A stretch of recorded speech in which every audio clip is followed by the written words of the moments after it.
அனைவருக்குமே வணக்கம். சற்று முன் கிடைத்திருக்கக்கூடிய ஒரு மிக மிக முக்கியமான செய்தி ஒன்று வெளியாகியுள்ளது.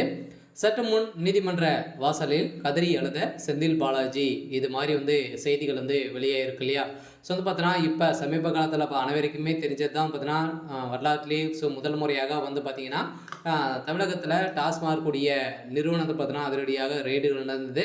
இந்த ரெய்டின் அடிப்படையில் எக்கச்சக்கமான பணங்கள், இது வரைக்குமே குறைந்தபட்சமே 1000 கோடிக்கு மேலே மெகா ஊழல் நடந்திருக்கு அப்படின்ற ஒரு நோக்கத்தை பார்த்தீங்கன்னா, திடீர்னு டாஸ்மாக் கூடிய அலுவலகத்தில் ரெய்டுகள் நடந்தது.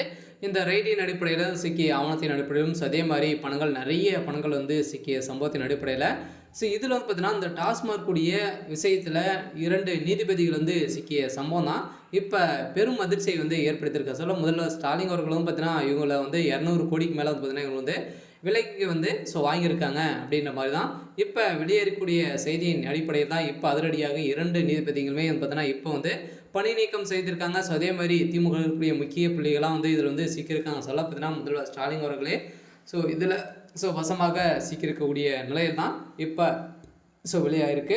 இதை பற்றி இந்த வீடியோவில் நம்ம முழுமையாக பார்க்கலாம். அதுக்கு முன்னாடி நம்ம சேனலுக்கு இப்போ தான் நீங்கள் முதல் முறையாக வந்திருக்கீங்க அப்படின்னா மறக்காமல் நம்மளுடைய சேனலை சப்ஸ்கிரைப் பண்ணி சப்போர்ட் பண்ணுங்கள். வாங்க வீடியோக்குள்ளே போகலாம். பார்த்தீங்கன்னா, செந்தில் பாலாஜி அவர்கள் இப்போ இந்த டாஸ்மாக் நிறுவனத்தின் அடிப்படையில் வசமாக சிக்கியிருக்கார் இல்லையா?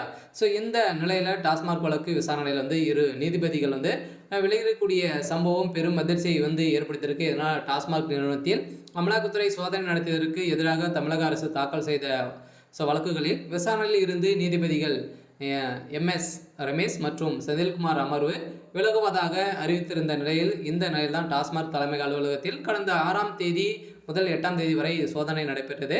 இந்த சோதனை அடிப்படையில் இந்த டாஸ்மாக் நிறுவனத்தில் நடந்த மதுபானம் கொள்முதலில் பார்த்தீங்கன்னா, இந்த 1000 கோடிகள் பார்த்தீங்கன்னா ஊழல் நடந்திருக்கு அப்படின்ற மாதிரி அமலாக்கத்துறை தகுந்த ஆதாரங்கள் அனைத்துமே சமன் செஞ்சுட்டாங்க. இருந்தாலுமே நீதிபதிகளுக்கு பார்த்தீங்கன்னா, ஒரு 1000 ஆளுக்கு 100 கோடிக்கு மேலே 200 கோடி ஓரளவே 200 கோடிக்கு மேலே பார்த்தீங்கன்னா கொடுத்து இவர்கள் தீர்ப்பு மாற்றி வைக்க சொல்லி பார்த்தீங்கன்னா இந்த தீர்ப்பில் இதுக்கு மேலே எந்த ஒரு வழக்கு பதிவும் செய்யக்கூடாது அப்படின்ற மாதிரி திமுகவினர் பார்த்தீங்கன்னா கொடுத்துருந்த நிலை தான் இப்போ அந்த 2 நீதிபதிகளும் வசமாக சிக்கி இப்போ இந்த டாஸ்மாக் நிறுவனத்தில் பார்த்தீங்கன்னா இப்போ அவங்க இந்த விளக்குலேருந்து விலகியிருக்காங்க. இந்த நிலையில் செந்தில் பாலாஜி உடைய கதை ஒட்டுமொத்தமாக முடிய போகுது. அதே மாதிரி ஸ்டாலின் அவர்கள் செய்த சம்பவத்தின் அடிப்படையில் தான் இப்போ எதிராகவே ஒரு ஸ்டாலினுக்கு எதிராக போராட்டங்கள் நடந்திருக்கு.